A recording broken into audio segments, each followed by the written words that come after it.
പ്രിയമുള്ള എൻ്റെ വിദ്യാർത്ഥിനികളെ എല്ലാവരെയും ഞാൻ ഓൾ കേരള ഡിസ്റ്റൻസ് എഡ്യൂക്കേഷൻ എന്ന് പറയുന്ന നമ്മുടെ സ്ഥാപനത്തിൻ്റെയുള്ള ഓൺലൈൻ വീഡിയോ ക്ലാസ്സിലേക്ക് സ്വാഗതം ചെയ്യുകയാണ്.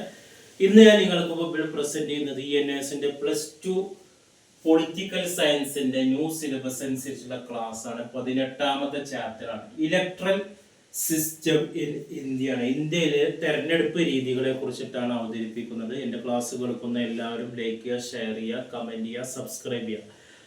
നമുക്കറിയാം 2024 വന്ന സിലബസ് അപ്ഡേഷൻ പ്രകാരം മൊത്തം ചാപ്റ്റേഴ്സിന്റെ നമുക്ക് കിട്ടിയ മൊത്തം ചാപ്റ്റേഴ്സിന്റെ 60% മാത്രം നിങ്ങൾ പബ്ലിക് എക്സാമിന് പഠിച്ചാൽ മതി.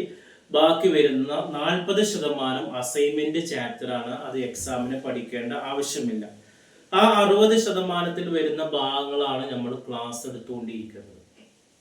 ഓക്കെ, എക്സാമിന് നമുക്ക് ക്വസ്റ്റ്യൻസ് ഇംഗ്ലീഷിലാണ് വരുന്നത്. മലയാളത്തിൽ എക്സാം എഴുതുന്നവർക്കും ഇംഗ്ലീഷിൽ എഴുതുന്നവർക്കും ക്വസ്റ്റ്യൻസ് ഇംഗ്ലീഷിലും ഹിന്ദിയിലും ആയിരിക്കും. ആൻസർ നിങ്ങൾക്ക് ഏത് ഭാഷയിൽ വേണമെങ്കിലും എഴുതാം. ക്വസ്റ്റ്യൻസ് ഇംഗ്ലീഷിൽ വരുന്ന ക്വസ്റ്റ്യൻസിന്റെ അർത്ഥം മലയാളത്തിൽ മനസ്സിലാക്കണം. അതിനാണ് നമ്മൾ ഗൈഡ് ഫോളോ ചെയ്തത്. എല്ലാ വിഷയത്തിന്റെയും മലയാളത്തിലുള്ള ഗൈഡുകൾ നമ്മുടെ കയ്യിൽ അവൈലബിൾ ആണ്. ആ ഗൈഡില് ക്വസ്റ്റ്യൻസ് ഇംഗ്ലീഷിലും മലയാളത്തിലാണ്. ആൻസർ നിങ്ങൾക്ക് മലയാളത്തിൽ എഴുതാവുന്ന. അങ്ങനെ 1-2 ചാപ്റ്ററുകൾ നിങ്ങൾ പ്രാക്ടീസ് ചെയ്ത് കഴിഞ്ഞാൽ പിന്നെ ഓട്ടോമാറ്റിക് ആയിട്ട് നിങ്ങൾക്ക് ആൻസർ കിട്ടും. ഇത് നമ്മൾ മലയാളം മീഡിയക്കാരെ ഉദ്ദേശിച്ചിട്ടാണ് ക്ലാസ് എടുക്കുന്നത്. ഗൈഡ് വെച്ചിട്ടാണ് ക്ലാസ് എടുക്കുന്നത്. അവിടെ ഇന്ന് 2 മാർക്കിന്റെയും 3 മാർക്ക് 4 മാർക്ക് 5 മാർക്കിന്റെ ഒക്കെ വിവിധ ക്വസ്റ്റ്യൻസ് എങ്ങനെ ആൻസർ ചെയ്യാം എന്നുള്ളതാണ് നമ്മൾ ഇന്ന് പഠിക്കുന്നത്. ഈ ചാപ്റ്റർ വരുന്ന മൾട്ടിപ്പിൾ ചോയ്സ് ക്വസ്റ്റ്യൻസ്, 1 മാർക്കിന്റെ 1 വേർഡ് ക്വസ്റ്റ്യൻസ് നമ്മൾ ടെക്സ്റ്റ് ബുക്ക് ബേസ്ഡ് ആയിട്ടാണ് എടുക്കുന്നത്. അത് മറ്റൊരു വീഡിയോയിൽ അവതരിപ്പിക്കും. വളരെ ചെറിയൊരു ചാപ്റ്റർ ആണ്. ഏകദേശം ഒരു 8 ക്വസ്റ്റ്യൻസ് ആണ്. അത് പറഞ്ഞ് നമ്മൾ അവസാനിപ്പിക്കും. ഫസ്റ്റ് ക്വസ്റ്റ്യൻസ് ആണ് വാട്ട് ഈസ് ഇലക്ഷൻ? എന്താണ് തെരഞ്ഞെടുപ്പ് എന്ന് പറയുന്നത്? 1 മാർക്കിന്റെ ചെറിയൊരു ക്വസ്റ്റ്യൻസ് ആണ് വരുന്നത്. സമ്മതിദായകൻ സ്വന്തം ഇഷ്ടപ്രകാരം പ്രതിനിധികളെ തെരഞ്ഞെടുക്കണാണ് തെരഞ്ഞെടുപ്പ്. സമ്മതിദായകൻ സ്വന്തം ഇഷ്ടപ്രകാരം പ്രതിനിധികളെ തെരഞ്ഞെടുക്കാണ് തെരഞ്ഞെടുപ്പ്. 2ാമത്തെ ക്വസ്റ്റ്യൻസ് ആണ് what is electoral roll? Electoral roll എന്ന് പറഞ്ഞാൽ എന്താണ്? ഓരോ നിയോജക മണ്ഡലത്തിലും ഒരു നിശ്ചിത വോട്ടർ പട്ടിക ഉണ്ടാവും. ഇതിലെയാണ് ഇലക്ട്രൽ റോൾ. ഇപ്പൊ കേരളത്തിൽ തന്നെ ഒരുപാട് നിയോജക മണ്ഡലം, ഓരോ നിയോജക മണ്ഡലത്തിലും ഓരോ ഇലക്ട്രൽ റോള് ഒരു നിശ്ചിത വോട്ടർ പട്ടിക ഉണ്ടാവും. ഈ വോട്ടർ പട്ടികയാണ് ഇലക്ട്രൽ റോൾ എന്ന് പറയുന്നത്. പാർലമെന്റ് ഇലക്ഷന് വേണ്ടിയും നിയമസഭാ ഇലക്ഷന് വേണ്ടിയും ഈ വോട്ടർ പട്ടിക ഇലക്ഷൻ കമ്മീഷനാണ് ഇത് തയ്യാറാക്കുന്നത്. എല്ലാ നിയോജക മണ്ഡലത്തിലും വോട്ട് ചെയ്യാൻ അവകാശമുള്ള എല്ലാ ആളുടെ പേരുകളുണ്ട്. അപ്പൊ പാർലമെന്റ് രീതിയിലാണെങ്കിലും നിയമസഭാ ഇലക്ഷൻ ആണെങ്കിലും ഇലക്ഷൻ കമ്മീഷൻ ഇതിൽ തയ്യാറാക്കും. വോട്ട് ചെയ്യാൻ അർഹതപ്പെട്ട 18 വയസ്സ് പൂർത്തിയായ പ്രായപൂർത്തിയായ ആളുകളുടെ പേരൊക്കെ ഇതിൽ ഉണ്ടായിരിക്കുന്നതാണ്. 3ാമത്തെ ക്വസ്റ്റ്യൻസ് ആണ് discuss the various type of election ആണ്. വ്യത്യസ്ത തരത്തിലുള്ള ഇലക്ഷൻ ഏതൊക്കെയാണെന്നാണ്. അതിൽ 1ാമത്താണ് ജനറൽ ഇലക്ഷൻ, പൊതു തെരഞ്ഞെടുപ്പ്. നിയമനിർമ്മാണ സഭയുടെ കാലാവധി പൂർത്തിയാകുന്നതിനനുസരിച്ച് സാധാരണഗതിയിൽ നടത്തപ്പെടുത്തുന്ന തെരഞ്ഞെടുപ്പാണ് പൊതു തെരഞ്ഞെടുപ്പ്. ഒരു പുതിയ നിയമനിർമ്മാണ സഭക്ക് രൂപം കൊടുക്കാൻ വേണ്ടിയാണ് ഈ ഒരു പൊതു ഇലക്ഷൻ നടത്തുന്നത്. അപ്പൊ പുതിയ നിയമനിർമ്മാണ സഭക്ക് രൂപം നൽകാനാണ് ജനറൽ ഇലക്ഷൻ നടത്തുന്നത്. 2ാമത്താണ് ബൈ ഇലക്ഷൻ, ഉപതെരഞ്ഞെടുപ്പ്. ഏതെങ്കിലും ഒരു അംഗം മരിച്ചു പോവുകയോ അല്ലെങ്കിൽ രാജിവെക്കുകയാണെങ്കിൽ അദ്ദേഹത്തിന്റെ കഴിവില്ലായ്മ അയോഗ്യത മൂലമോ ഒരു നിയമനിർമ്മാണ സഭയിൽ ഉണ്ടാകുന്ന ഒറ്റപ്പെട്ട ഒഴിവുകൾ നികത്തുന്നതിനാണ് ഉപതെരഞ്ഞെടുപ്പ് നടത്തുന്നത്. ഇതിലൂടെ തെരഞ്ഞെടുക്കപ്പെടുന്നവരുടെ കാലാവധി ഒഴിവായ അംഗങ്ങളുടെ അവശിഷ്ട കാലാവധി. 3ാമത്തെ മിഡ് ടേം ഇലക്ഷൻ, ഇടക്കാല തെരഞ്ഞെടുപ്പ്. ഒരു നിയമനിർമ്മാണ സഭ കാലാവധി പൂർത്തിയാകുന്നതിന് മുമ്പ് പിരിച്ചുവിടുകയോ മന്ത്രിസഭ തകിടം മറിയുകയോ അതുമല്ലെങ്കിൽ നിലനിൽക്കുന്ന മന്ത്രിസഭയ്ക്ക് വിശ്വാസം നഷ്ടപ്പെടുകയോ ചെയ്യുമ്പോൾ നിയമസഭ പിരിച്ചുവിടും. അപ്പൊ പൊതു ഇലക്ഷൻ സംഘടിപ്പിക്കുന്നു. ഇതാണ് ഇടക്കാല തെരഞ്ഞെടുപ്പ്.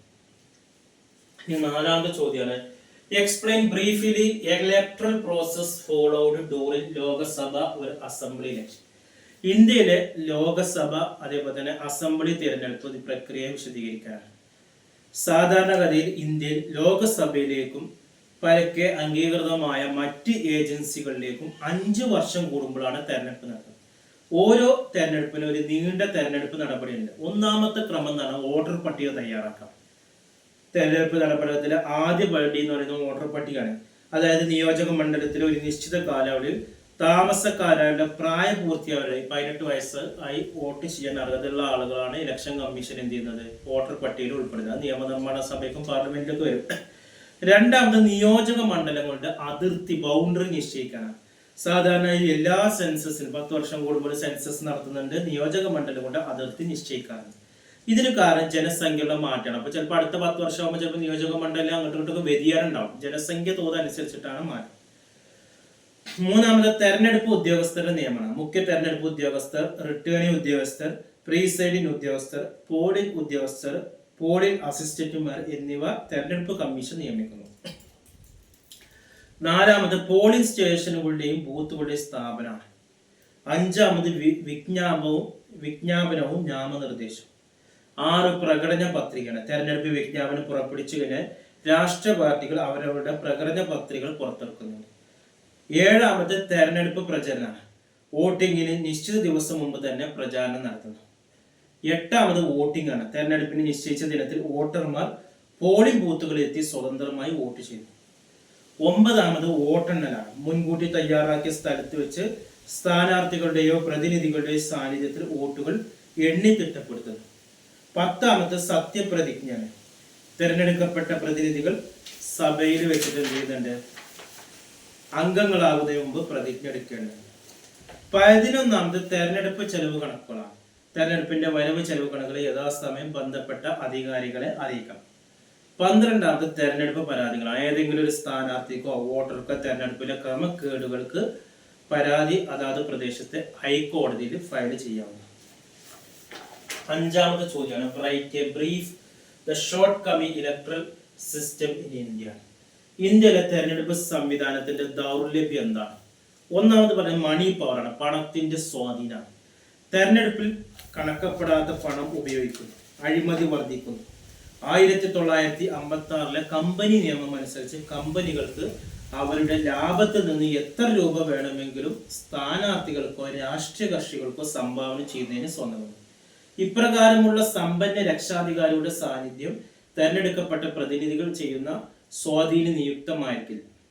രണ്ടാമത് അക്രമ രാഷ്ട്രീയമാണ്. മസിലർ പവറാണ്. കയ്യൂക്ക് രാഷ്ട്രീയത്തെ സ്വാധീനിച്ച് ആക്രമണത്തിന്റെ രംഗവേദിയായി മാറ്റുന്നു. കള്ള വോട്ടും ബൂത്ത് കയ്യേറ്റവും വർദ്ധിച്ചു വരികയാണ്.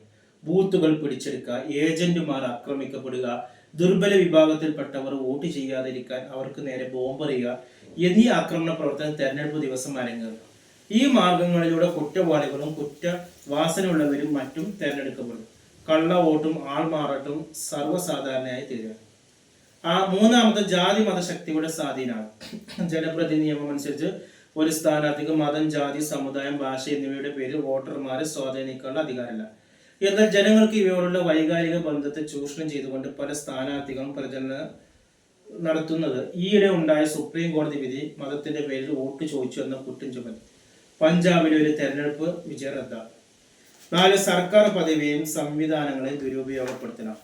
കേന്ദ്ര സംസ്ഥാന തലങ്ങളിൽ അധികാരത്തിൽ ഇരിക്കുന്നവർ തെരഞ്ഞെടുപ്പ് വിജയത്തിനായി ഔദ്യോഗിക പദവിയും സംവിധാനങ്ങളും ദുരുപയോഗപ്പെടുത്തും. ഉദാഹരണം ബൂത്ത് കയ്യാറൽ, കള്ള വോട്ട് ചെയ്യൽ, ബാലറ്റ് പേപ്പറുകൾ ദുരുപയോഗപ്പെടുത്തുന്നവ. ഇനി 6ാമത്തെ ചോദ്യമാണ് what are the functions of election commission India. ഇന്ത്യയിലെ തെരഞ്ഞെടുപ്പ് കമ്മീഷന്റെ ചുമതല എന്തൊക്കെയാണ്? 1 പാർലമെന്റ് അംഗങ്ങൾ, നിയമസഭാ അംഗങ്ങൾ, പ്രസിഡന്റ്, വൈസ് പ്രസിഡന്റ് എന്നിവരെ തെരഞ്ഞെടുക്കും. 2 വോട്ടർ പട്ടിക തയ്യാറാക്കണം. ഓരോ സെൻസസിന് ശേഷവും ലോകസഭയിലേക്കും നിയമസഭയിലേക്കുള്ള തെരഞ്ഞെടുപ്പുകൾക്ക് മുമ്പും ആവശ്യമായ മാറ്റങ്ങൾ വരുത്തി പുതുക്കുക. 3 രാജ്യത്ത് നീളം തെരഞ്ഞെടുപ്പ് പ്രക്രിയക്ക് മേൽനോട്ടം വഹിക്കുക. 4 വേണ്ടത്ര നേരത്തെ തെരഞ്ഞെടുപ്പ് വിജ്ഞാപനം പുറപ്പെടുവിക്കുക. 5 തർക്കങ്ങൾ അന്വേഷിക്കുന്നതിന് ഉദ്യോഗസ്ഥരെ നിയമിക്കുക. 6 തെരഞ്ഞെടുപ്പ് പ്രക്രിയ തടയപ്പെട്ടാൽ വീണ്ടും തെരഞ്ഞെടുപ്പ് നടത്തുക. 7 ബാലറ്റ് പട്ടികകൾ സൂക്ഷിച്ച് വോട്ടുകൾ എണ്ണി തിട്ടപ്പെടുത്തേണ്ടത് കമ്മീഷന്റെ ചുമതലയാണ്. റിപ്പോർട്ടും നിർദ്ദേശങ്ങളും സമർപ്പിക്കേണ്ടത് കമ്മീഷന്റെ കർത്തവ്യമാണ്. രാഷ്ട്രീയ കക്ഷികൾക്കും സ്ഥാനാർത്ഥികൾക്കും വോട്ടർമാർക്കും പെരുമാറ്റച്ചട്ടത്തിലുള്ള മാർഗനിർദ്ദേശങ്ങൾ തെരഞ്ഞെടുപ്പ് കമ്മീഷൻ തയ്യാറാക്കുന്നു. തെരഞ്ഞെടുപ്പ് ചെലവുകൾ പരിധി നിശ്ചയിക്കുന്നു. സ്ഥാനാർത്ഥികൾ സമർപ്പിക്കുന്ന തെരഞ്ഞെടുപ്പ് ചെലവ് കണക്കുകൾ പരിശോധിക്കുകയും ചെയ്തു. പ്രസിഡന്റോ സംസ്ഥാന ഗവർണർമാരോ തെരഞ്ഞെടുപ്പ് കമ്മീഷന്റെ പരിഗണനയ്ക്കായി സമർപ്പിച്ചുള്ള തെരഞ്ഞെടുപ്പ് തർക്കങ്ങളും പരാതികളും പരിഹരിക്കുന്നു. ഇനി 7ാമതാണ് what are the electoral reforms are taken place in Indian electoral system. India തെരഞ്ഞെടുപ്പ് കമ്മീഷനിൽ വന്ന തെരഞ്ഞെടുപ്പ് പരിഷ്കാരങ്ങൾ എന്തൊക്കെയാണ്? 1974-90 തർക്കുബൈ കമ്മിറ്റിയുടെയും ഗോസ്വാമി കമ്മിറ്റിയുടെയും റിപ്പോർട്ട് പ്രകാരം തെരഞ്ഞെടുപ്പ് പരിഷ്കാരം നടത്താൻ തീരുമാനമായി മുഖ്യ തെരഞ്ഞെടുപ്പ് കമ്മീഷണറായ TN ശേഷന്റെ ചുമതല ഇന്ത്യയിലെ തെരഞ്ഞെടുപ്പ് പരിഷ്കാരങ്ങൾ വരുത്തിയെന്നാണ്. വോട്ട് ചെയ്യാനുള്ള പ്രായം 21 നിന്ന് 18 കുറച്ചു. സെക്യൂരിറ്റി ഡെപ്പോസിറ്റ് വർദ്ധിച്ചു. ഫോട്ടോ പതിച്ച തിരിച്ചൽ കാർഡ് വിതരണം ചെയ്തു. വോട്ടിംഗ് യന്ത്രം നിലവിൽ വന്നു. ഈ ലാസ്റ്റ് ചോദ്യമാണ് 8ാമത്തെ. എക്സ്പ്ലെയിൻ ചെയ്ത് ഇലക്ഷൻ കമ്മീഷൻ ഓഫ് ഇന്ത്യ. ഇന്ത്യയിലെ തെരഞ്ഞെടുപ്പ് കമ്മീഷനെ കുറിച്ച് വിവരിക്കാനാണ്. ഇന്ത്യൻ പാർലമെന്റിന്റെയും സംസ്ഥാന നിയമസഭകളിലേക്കുമുള്ള എല്ലാ തെരഞ്ഞെടുപ്പുകളും പ്രസിഡന്റ്, വൈസ് പ്രസിഡന്റ് പദവികളിലേക്കുമുള്ള തെരഞ്ഞെടുപ്പ് സംവിധാനങ്ങളും വോട്ടർ പട്ടിക തയ്യാറാക്കൽ, മേൽനോട്ടം, നിയന്ത്രണം എന്നിവയ്ക്കായി ഇന്ത്യൻ ഭരണഘടനയിലെ ആർട്ടിക്കിൾ 324 പ്രകാരം ഒരു സ്വതന്ത്ര തെരഞ്ഞെടുപ്പ് കമ്മീഷൻ വ്യവസ്ഥ ചെയ്തിരിക്കുന്നു. ഒരു മുഖ്യ തെരഞ്ഞെടുപ്പ് കമ്മീഷനും ആവശ്യമില്ലെങ്കിൽ രാഷ്ട്രപതി കാലാകാലങ്ങൾ നിശ്ചയിക്കുന്ന അത്രയും തെരഞ്ഞെടുപ്പ് കമ്മീഷണർമാർ ഉൾപ്പെടെയുള്ള ഒരു സമിതിയാണ് ഇന്ത്യയിലെ തെരഞ്ഞെടുപ്പ് കമ്മീഷൻ. ഇന്ത്യൻ തെരഞ്ഞെടുപ്പ് കമ്മീഷനെ സഹായിക്കാൻ ഓരോ സംസ്ഥാനത്തും മുഖ്യ തെരഞ്ഞെടുപ്പ് ഓഫീസർ ഉണ്ടായിരിക്കും. തദ്ദേശ സ്വയംഭരണ സ്ഥാപനങ്ങളിലേക്കുള്ള തെരഞ്ഞെടുപ്പ് കമ്മീഷന്റെ ഉത്തരവാദിത്തമല്ല. തദ്ദേശ സ്വയംഭരണ സ്ഥാപന തെരഞ്ഞെടുപ്പ് നടത്തുന്ന സംസ്ഥാന തെരഞ്ഞെടുപ്പ് കമ്മീഷണർമാർ ഇന്ത്യൻ തെരഞ്ഞെടുപ്പ് കമ്മീഷന് സ്വന്തമായി പ്രവർത്തിക്കും. ഇന്ത്യൻ തെരഞ്ഞെടുപ്പ് കമ്മീഷൻ ഏകാംഗ കമ്മീഷനോ ബഹാംഗ കമ്മീഷനാണ്. 1989 വരെ തെരഞ്ഞെടുപ്പ് കമ്മീഷൻ ഏകാംഗ കമ്മീഷനായിരുന്നു. 1989 പൊതു തെരഞ്ഞെടുപ്പിന് തൊട്ടു മുമ്പ് 2 തെരഞ്ഞെടുപ്പ് കമ്മീഷന്മാരെ നിയോഗിച്ചത് ബഹുഅംഗ കമ്മീഷനാക്കി. തെരഞ്ഞെടുപ്പ് കഴിഞ്ഞപ്പോൾ വീണ്ടും അത് ഏകാംഗ കമ്മീഷനാക്കി. 1993 2 തെരഞ്ഞെടുപ്പ് കമ്മീഷന്മാരെ കൂടി നിയോഗിച്ച് ബഹുഅംഗ കമ്മീഷനാക്കി. ആ നില ഇപ്പോഴുണ്ട്. മുഖ്യ തെരഞ്ഞെടുപ്പ് കമ്മീഷണർ ഇലക്ഷൻ കമ്മീഷൻ അധ്യക്ഷനായിരിക്കും. എന്നാൽ അദ്ദേഹത്തിന് മറ്റ് തെരഞ്ഞെടുപ്പ് കമ്മീഷണർക്കാർ കൂടുതൽ അധികാരം ഉണ്ടാവില്ല. തെരഞ്ഞെടുപ്പുകൾക്കായി ബന്ധപ്പെട്ട എല്ലാ കാര്യങ്ങളിലും ഏത് തീരുമാനമെടുക്കാനും 2 തെരഞ്ഞെടുപ്പ് കമ്മീഷന്മാർക്ക് തുല്യ അധികാരവും കൂട്ടുത്തരവാദിത്വവും ഉണ്ടായിരുന്നു.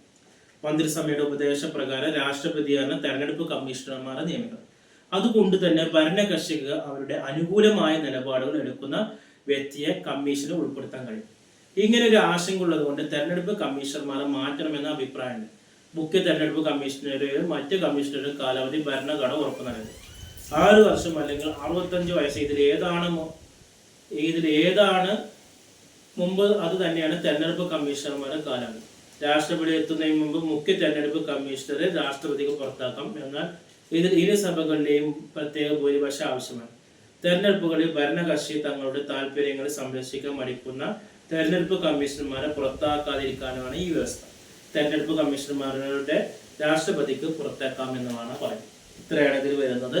ഇനി ഇതുമായി ബന്ധപ്പെട്ട എന്തെങ്കിലും സംശയം ഉണ്ടെങ്കിൽ എൻ്റെ വാട്സാപ്പിൽ മെസ്സേജ് അയക്കാം. ഇതിൽ വരുന്ന മൾട്ടിപ്പിൾ ചോയ്സ് ക്വസ്റ്റ്യൻ നമ്മൾ അടുത്ത വീഡിയോയിൽ അവതരിപ്പിക്കും. എല്ലാ വിഷയം കൊണ്ട് ഗൈഡുകൾ മലയാളത്തിൽ ആവശ്യമുള്ളവർ കോൺടാക്ട് ചെയ്യുക. അഡ്മിഷൻ സംബന്ധമായ കാര്യങ്ങൾക്ക് 1 മാസം കൊണ്ട്, 2 മാസം കൊണ്ട്, 3 മാസം കൊണ്ട്, 6 മാസം കൊണ്ട് ഇന്ത്യയിലെ മുഴുവൻ സ്റ്റേറ്റുകളിലും നമ്മുടെ SSLC +2 അഡ്മിഷൻ എടുത്ത് കൊടുക്കുന്നുണ്ട്. ആഴ്ചയിൽ 6 ദിവസത്തെ ഓൺലൈൻ ക്ലാസ്സുകൾ നിങ്ങളുടെ ജോലിക്ക് തടസ്സമില്ലാത്ത സമയത്ത് നമ്മൾ നൽകുന്നുണ്ട്. അഡ്മിഷൻ എടുക്കുന്ന എല്ലാവർക്കും ഫ്രീ ആയിട്ടുള്ള ടെക്സ്റ്റ് ബുക്കുകൾ, ഗൈഡുകൾ, അസൈൻമെന്റുകൾ, പ്രാക്ടിക്കൽ റെക്കോർഡ് എല്ലാം നൽകുന്നുണ്ട്. അതേപോലെ തന്നെ വീട്ടിലിരുന്ന് ഓൺലൈൻ പരീക്ഷ എഴുതാൻ താല്പര്യമുള്ളവർക്ക് ബോസ് എഡ്യൂക്കേഷൻ SSLC +2 നൽകുന്നുണ്ട്. അതേപോലെ തന്നെ ഇഗ്നോ ശ്രീനാരായണ ഗുരു യൂണിവേഴ്സിറ്റിയുടെ ഡിഗ്രി PG അഡ്മിഷൻ നമ്മൾ നൽകുന്നുണ്ട്. കൂടുതൽ വിവരങ്ങൾക്കും അഡ്മിഷനും കോൺടാക്ട് ചെയ്യേണ്ട വാട്സപ്പ് നമ്പർ നമ്മുടെ ചാനലിന്റെ ഡിസ്ക്രിപ്ഷൻ ബോക്സിലുണ്ട്. അതിൽ കോൺടാക്ട് ചെയ്യുക 9037114679. Okay, thank you.